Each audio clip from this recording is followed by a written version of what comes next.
good morning. Bale, nandito ako sa may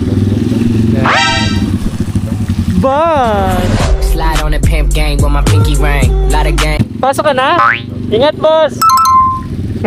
Bale, nandito ako sa may Telaksan. Ayan. Nag-morning muna ako kasi di ako nakapasok ng ilang araw. Bale, ito, mag-ano muna tayo. Papakita ko lang sa inyo yung yung dadaanan natin ngayon na. Yan. Sana makuha na ng maayos. Di ko rin sure kasi. Pero yan. Batching na tayo. Yung binati ko pala kanina, yun sa McDo, Apalit yun. Natin yun, kaibigan niya. Tropa. Sana di malaglag tong camera. Di ko sure kung kung kakayanin pagka nag-alog-alog na tayo dito eh. Ang daanan dito. Ang tagal ng ganito to. Ko. Di pa naayos ng Ako.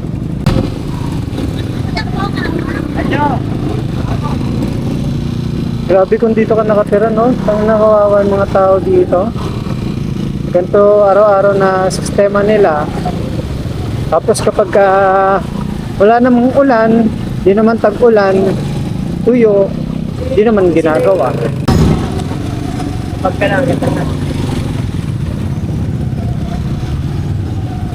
Yan, dito yung daanan na ganito sa may Telaksan. Meron pa sana dun sa may bandang port, kaso di na tayo mabot dun eh. Dito lang tayo may deliver eh. Next na pupuntahan naman natin na pahirapan na daan yung sa sa may lambot ng lupa.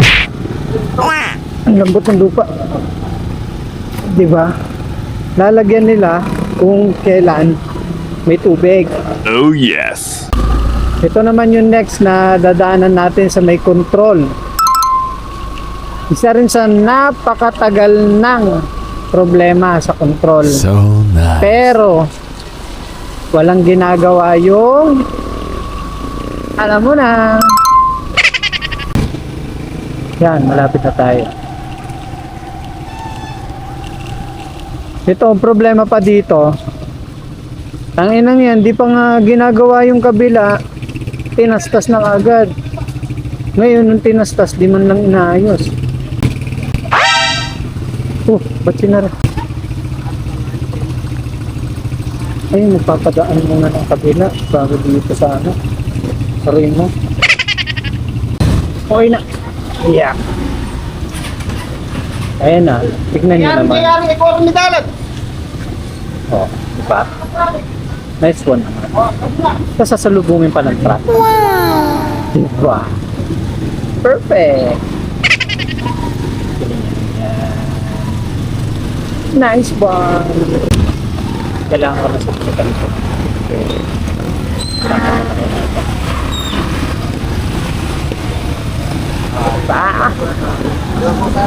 Di pa gawa yung isa.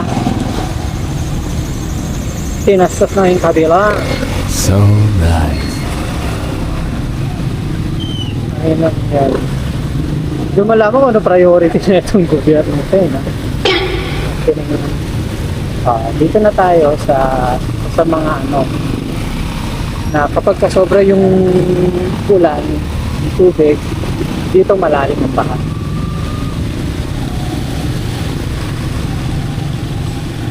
Umabot din nata dito hanggang Hita, alam ko. Oo, Hita ata. Diba? Kaya situation dito.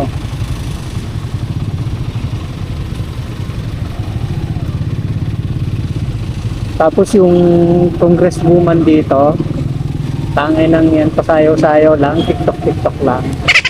Nice one! Ay no, kung lusong ka nga dyan everyday, ito ka muna tira.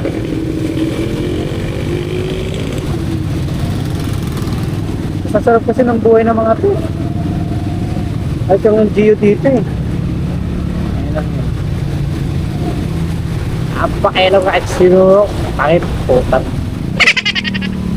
Sana nakakapilo ng puta, sarap buhay. So nice.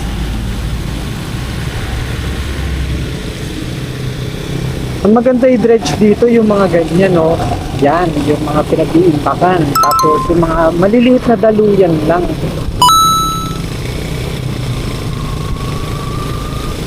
Kesa yung ide-dredging mo, yung ilog agad.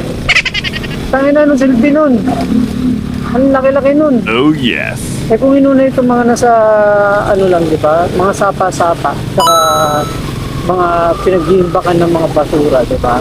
Halimbawa dito, wait lang. Kahit ako sa inyo. Kaya na kasi, yung congresswoman dito, pinagmamalaki niya yung dredging niya eh. Di ko nga alam kung saan napunta yung Korean loan na pinangangalandakan niya eh. Oh yes. Yan. Yan yung mga ganyan lang. Yan. Ang dami baran yan. Sana laking bagay din yan pag yan yung talaga binubungkal. Hindi lang once ha. Dapat ano yan, regular. Kahit sabihin natin na twice a month. Oh. Basta yung bungkal malalim talaga. Kasi yung talaga pinakailalim ng kanal na yun. Kahit di ka na magbukas ng panibagong ano. Kahit di ka na magtaas pa. Siguro para sa akin. Basta regular na nakakalkal yung mga kanal. Kaya na yun, di na magbabaan ng ganito katagal tsaka kataas Sabihin natin, sige, ganito kataas. Pero maya alam, mawawala na yan. Oh yes. Diba?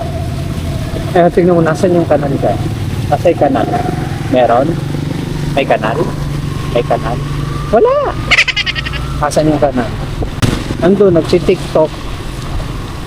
Diba? Kanal yan? Oo. Puta.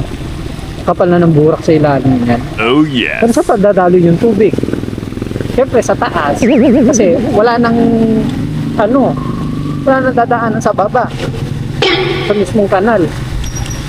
Kasi yung lupa sa ilalim ng kanal, umangat na. Umantay na sa daanan.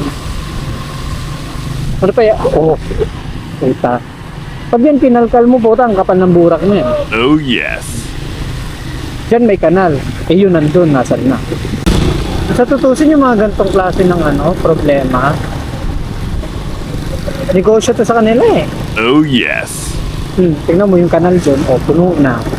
Diba? Kanal dito, nasan na. Diba? Nakikita to. Sana nakikita. Tayo.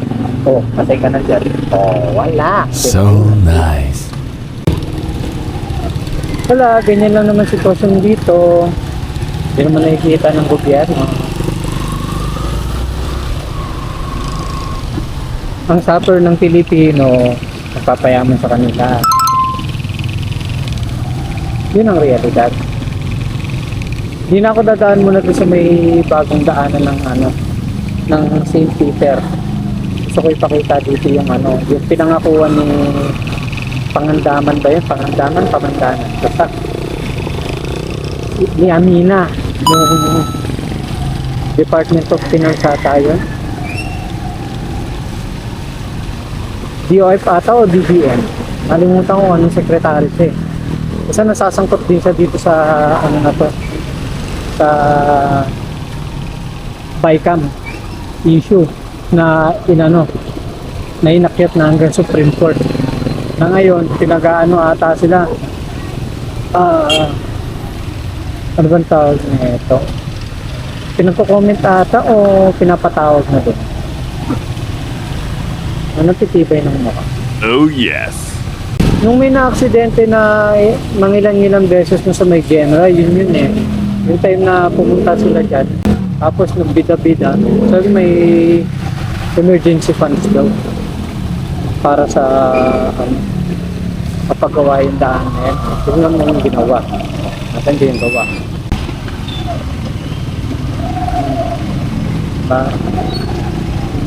Araw-araw mo encounter yung ganito na situation.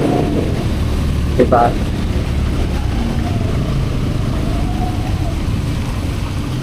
Pag simpleng mamamayang ka lang, wala, ganyan talaga. Tagain na lang. Yung mga LGU na yan, yung mga politiko, di lang LGU. Lahat ng politiko naman sarap buhay. Paano, di naman dumadaan sa ganito. Di ko na idediretso doon, dito na ako. Daan na ako dito. Ano ko dun, may ipit ako dun. Pero makikita naman sa video na ano kung gaano kalala yung pangit na sa. Walang ligtas lahat. Kahit sabihin mo nakatira sa subdivision. Kapag yung pera kinurakot lahat damay. Ano, isipin nyo. Kapag yan binungkal, tayo na ilan yung porsyento ng basura tsaka ano dyan, bura. 'Di ba? Kumpara dun sa tubig na talaga dapat dun dumadaan. Disaster ng bayan, negosyo ng politiko. Good job.